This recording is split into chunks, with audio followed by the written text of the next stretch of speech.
L'Algérie a toujours diabolisé l'endettement extérieur. L'Algérie de Tebboune, notamment, a toujours diabolisé par la bouche même de Abdelmajid Tebboune le recours à l'endettement extérieur. Durant toutes ses sorties médiatiques, durant toutes ses interviews, il redit toujours la même chose. L'Algérie est souveraine, l'Algérie ne va pas s'agenouiller, l'Algérie ne va pas céder à l'endettement. Ce discours a été finalement contredit magistralement par l'annonce de la Banque islamique de développement et qui annonce qu'elle va donner des prêts, qu'elle va prêter à l'Algérie 3 milliards de dollars sur 3 ans. On ne comprend plus rien. D'un côté, les dirigeants algériens et le président de la République nous disent que l'endettement, non, jamais, plus jamais ça, jamais on fera ça, c'est haram. De l'autre côté, on va à la Banque islamique de développement et on prend et on demande 3 milliards de dollars pour financer des projets en Algérie. Il faut arrêter de mentir aux Algériens et aux Algériens. Ce que l'Algérie a fait avec la Banque islamique de développement, les Algériens et les Algériens sont choqués. Sont choqués parce que, d'abord, les médias publics algériens n'ont pas parlé. Est-ce que c'est judicieux de la part de l'Algérie d'emprunter pour financer des projets de train, notamment le fameux projet de train de Rarj Bilet. Avec le projet, il sera jamais rentable. Alors ça va être une catastrophe. Là, on sera dans une situation... L'Algérie a toujours diabolisé l'endettement extérieur. L'Algérie de Tebboune, notamment, a toujours diabolisé par la bouche même d'Abdelmajid Tebboune le recours à l'endettement extérieur.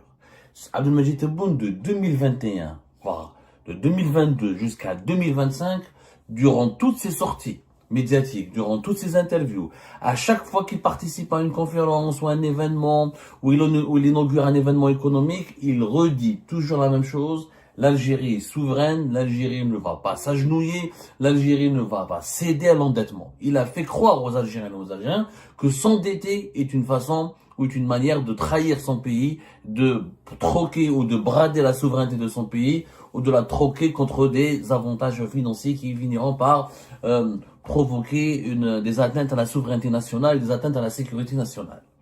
Ce discours a été finalement contredit magistralement par l'annonce de la Banque islamique de développement qui a tenu une réunion importante à Alger depuis le 20 mai dernier et qui annonce qu'elle va donner des prêts, qu'elle va prêter à l'Algérie 3 milliards de dollars sur 3 ans. On ne comprend plus rien. D'un côté, les dirigeants algériens et le président de la République nous disent que l'endettement, non, jamais, plus jamais ça, jamais on fera ça, c'est haram, c'est dangereux, c'est une violation de la souveraineté du pays, on va compromettre l'avenir du pays et sa sécurité nationale. D'un autre côté, on va à la Banque islamique de développement et on demande 3 milliards de dollars pour financer des projets en Algérie. C'est une contradiction. Encore une fois, le régime actuel fait preuve d'incohérence, de contradiction, d'un manque, on va dire, de malhonnêteté tout court. Il faut arrêter de mentir aux Algériens et aux Algériens. Ce que l'Algérie a fait avec la Banque islamique de développement, c'est une très bonne chose. Et l'Algérie devrait le faire avec plusieurs organismes internationaux. Aucun pays au monde, je dis bien aucun pays au monde ne peut se financer tout seul avec son propre argent. Même la plus grande puissance au monde, les États-Unis d'Amérique sont endettés, elles s'endettent. Même les États-Unis d'Amérique s'endettent pour financer leurs propres besoins, leur propre économie. Il n'est pas possible de ne pas s'endetter pour assurer un développement rapide, progressif, ou harmonieux, ou utile et efficace de son pays. C'est pas possible. L'économie actuellement nécessite des capitaux importants pour industrialiser le pays, pour se doter des nouvelles technologies, pour assurer le fonctionnement des services publics, pour créer des emplois. Il faut des capitaux. Aucun pays au monde ne peut vivre de ses propres capitaux. Le mensonge dont on va jamais recourir à l'endettement extérieur est une ineptie intellectuelle, est un mensonge, est une ineptie, une idiotie totale. Il faut arrêter avec ce discours parce qu'on a fait croire aux Algériens. Les Algériens et les Algériens sont choqués. Sont choqués parce que, d'abord, les médias publics algériens n'ont pas parlé. Ils n'ont pas parlé. Ils disent pas que la Banque islamique de développement va prêter à l'Algérie 3 milliards de dollars. Ils disent que la Banque islamique de développement va lancer des projets en Algérie. Comme si c'est elle qui va investir son argent. Alors une banque n'investit pas, une banque elle prête. Une banque elle prête de l'argent. Elle peut être partenaire avec toi mais elle te prête et tu dois rembourser. Aucune banque ne mise dans un projet d'investissement sans prêt. C'est pas vrai. Ça c'est les fonds d'investissement qui investissent. Mais les banques prêtent de l'argent. Ils t'aident à faire une levée de fonds. Ils t'aident, les banques elles aident un pays trouver des investisseurs, à accompagner les investisseurs pour financer des projets. Mais une banque ne lance pas de projets, elle finance des projets à travers des prêts. Il faut savoir que la Banque islamique de développement, elle a tenu depuis le 20 mai dernier ce qu'on appelle ses réunions annuelles. La Banque islamique de développement, comme la Banque africaine de développement, comme la Banque mondiale, etc., c'est un groupe bancaire qui regroupe plusieurs pays. 57 pays, plus exactement, sont membres et actionnaires de la Banque islamique de développement. Et les ministres des Finances, de l'économie et du commerce et du développement international de ces 57 pays se sont retrouvés à Alger pour ce qu'on appelle la 50e session de la réunion du Conseil des gouverneurs de la Banque islamique de développement. C'est une réunion importante qui permet à la Banque islamique de développement de planifier sa stratégie, d'affiner ses investissements, d'affiner ses stratégies, de planifier ses investissements, de parler de sa politique de développement, de faire ses bilans, d'annoncer, de discuter des projets qu'elle doit financer ou auxquels elle doit participer. Il faut savoir que l'Algérie est un membre fondateur du groupe de la Banque islamique de développement et que l'Algérie a déjà accueilli ces réunions annuelles de la Banque islamique de développement à 2 reprises. La première fois, c'était en février 1990. La deuxième fois, c'était en octobre 2001. Donc, c'est pour la 3e fois que la Banque islamique de développement organise ces réunions annuelles. C'est une sorte d'assemblée générale, voilà. Une sorte d'assemblée générale en Algérie.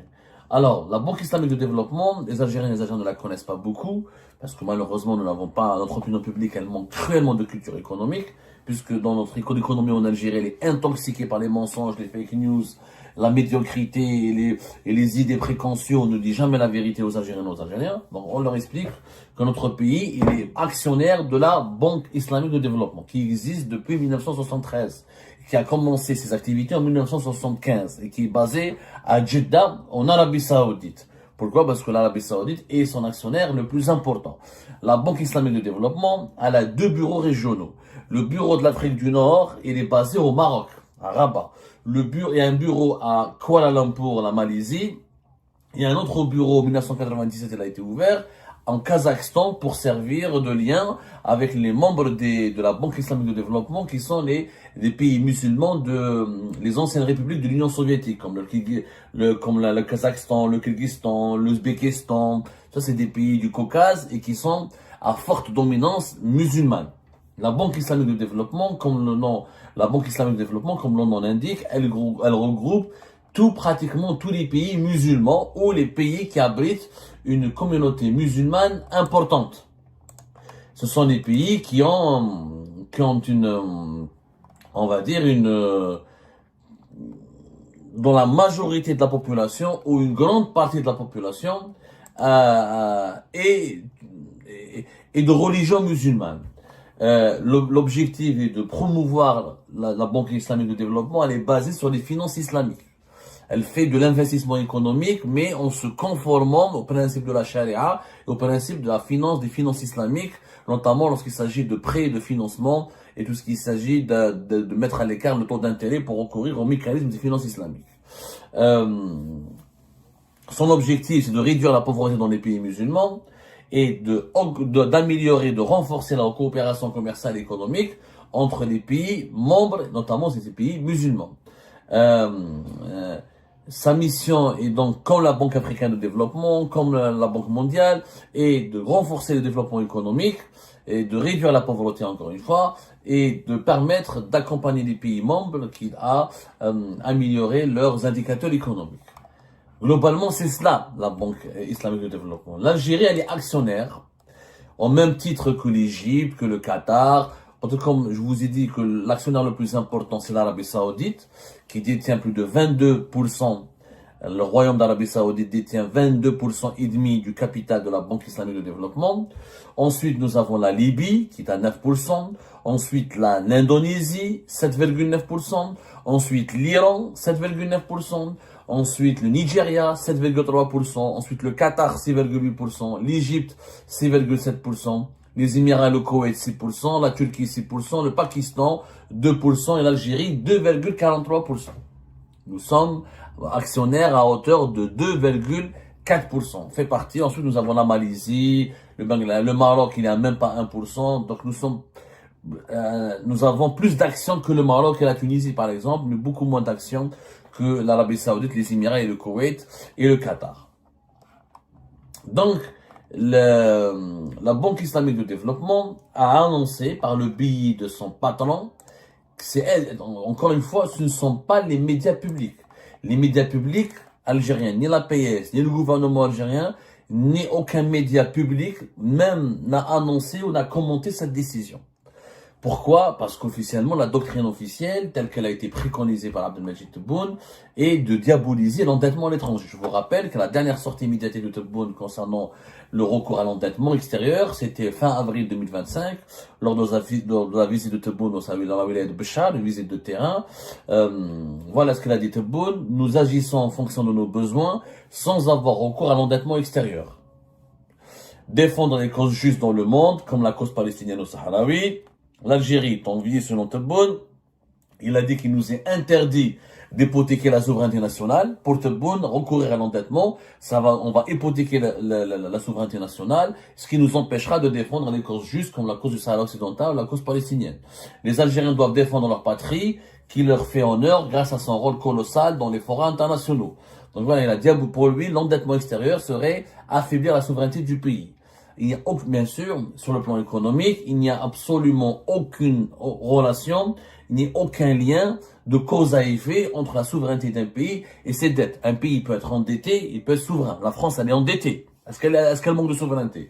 Les États-Unis, le pays le plus endetté du monde, le Japon, il n'y a pas un pays qui n'est pas en. Toutes les grandes puissances ont différents niveaux de dette. Et pourtant, c'est des grandes puissances. Il reste des pays souverains. Être endetté, ça ne veut pas dire que on peut se permettre de dicter ta politique internationale ou ta politique nationale. Ça, c'est les États qui sont en faillite. Les États qui sont en faillite, comme le Liban, comme la Tunisie, pratiquement, comme le Venezuela, plus tard, auparavant, le Zimbabwe, auparavant. Quand il y a des faillites, l'Argentine, à un certain moment, la Grèce, à un certain moment de son histoire, et quand tu es en faillite, là, ok, tu perds ta souveraineté. Quand tu n'es plus capable de payer tes dettes, mais t'endetter pour financer ton économie et te développer et payer tes dettes par la suite, c'est tout à fait normal. C'est comme si quelqu'un va s'endetter pour acheter une voiture, il va rembourser sa voiture. Et s'il travaille pas, s'il ne rembourse pas sa voiture, il aura un problème. Les États, c'est comme ça. Les États, c'est comme ça. Ils ont des obligations pour financer l'économie de leur pays, ils ont besoin de s'endetter. Il n'y a aucun pays au monde qui n'arrive pas à s'endetter. Mis à part peut-être les monarchies du Golfe. Les monarchies du Golfe, c'est un cas spécial. C'est des populations en nombre inférieur par rapport à des richesses et des réserves de change illimitées. Donc ils n'ont pas besoin de s'endetter. Les Qataris et les Émiratis, même les Saoudiens qui sont plus de 30 millions d'habitants, mais ils ont des richesses illimitées. Mis à part les monarchies du Golfe, tous les pays qui se sont développés, soit les pays émergents ou que les pays puissants qui font partie des 7 ou des 10 pays les plus riches du monde, ils sont tous endettés à un niveau précis. Donc l'endettement, c'est pas lui le problème c'est la faillite, encore une fois, c'est l'incapacité. Sachant que l'Algérie, nous avons parce qu'il y a deux types d'endettement, l'endettement interne et l'endettement externe. L'endettement interne, c'est quand l'État crée lui-même sa propre monnaie, fabrique sa monnaie, il emprunte et il dépense beaucoup plus que ce qu'il gagne comme argent. Ça crée le déficit budgétaire et il s'endette auprès du trésor public. Il continue à fabriquer sa monnaie en quantité importante pour financer sa dette publique. La dette publique est le résultat direct du déficit budgétaire. On en a déjà parlé à maintes reprises. Donc, celui qui nous a parlé de ce prêt de 3 milliards de dollars, c'est dans un entretien qui a été donné à la chaîne Nahar TV, c'est le président du groupe de la Banque islamique de développement, Mohamed Souleymane El Jasser. Mohamed Souleymane El Jasser, c'est lui qui a annoncé la conclusion d'un accord avec l'Algérie portant sur un financement de plus de 3 milliards de dollars, des prêts de 3 milliards de dollars, sur une période de 3 ans, étalée sur 3 ans. Et ces prêts vont permettre à l'Algérie de financer plusieurs projets importants, notamment dans le domaine du ferroviaire. Les lignes Béchar, Tindouf, les fameux projets de lignes ferroviaires que l'Algérie veut développer incessamment. Notamment, il s'agit l'Algérie a pour ambition de créer 6000 kilomètres supplémentaires pour son réseau ferroviaire. Bon, là c'est un problème, parce que attention, On parlera après, plus tard. Est-ce que c'est judicieux de la part de l'Algérie? Je dis bien, est-ce que c'est judicieux de la part de l'Algérie d'emprunter pour financer des projets de train, notamment le fameux projet de train de Rarj Bilet, qui doit prendre qui doit et permettre d'extraire le fer de Rarj Bilet pour l'emmener ensuite jusqu'à Oran. C'est un train de plus de 1000 km. Et qui va nous coûter pratiquement 6 milliards de dollars. Si ce n'est pas plus. Si ce n'est pas plus. Si ce n'est pas plus. Avec le projet, il sera jamais rentable. Et si on utilise l'enveloppe, la plus grande enveloppe de la Banque islamique de développement pour financer ce projet de train, là ça va être une catastrophe. Là, on sera dans une situation vraiment impressionnante, mais vraiment inquiétante, impressionnante de par ses proportions, parce que c'est un projet qui sera jamais rentable. Je dis bien, c'est un projet qui ne sera jamais rentable. Bon, on en parlera plus tard. On en parlera plus tard. On va pas essayer d'analyser. On va pas essayer de tout analyser dans une seule émission. Mais la Banque islamique de développement, le gouvernement algérien aurait dû être honnête et expliquer et reconnaître qu'il a recouru à l'endettement parce que l'Algérie, avec son argent, ne peut pas toute seule financer son économie. Et ben c'est la fin de cette vidéo les amis. Je vous remercie comme d'habitude pour avoir suivi jusqu'à la fin.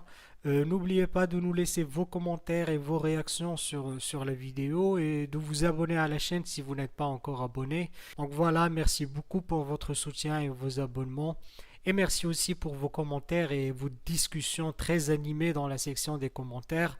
Donc, vous n'oubliez jamais de décortiquer bien un sujet sur tous les points qui ont été abordés dans la vidéo et ça fait vraiment plaisir moi-même je ne fais pas de commentaires, je m'appuie sur vous pour que vous puissiez bien expliquer les choses et en faire des discussions civilisées et dans tout le respect possible.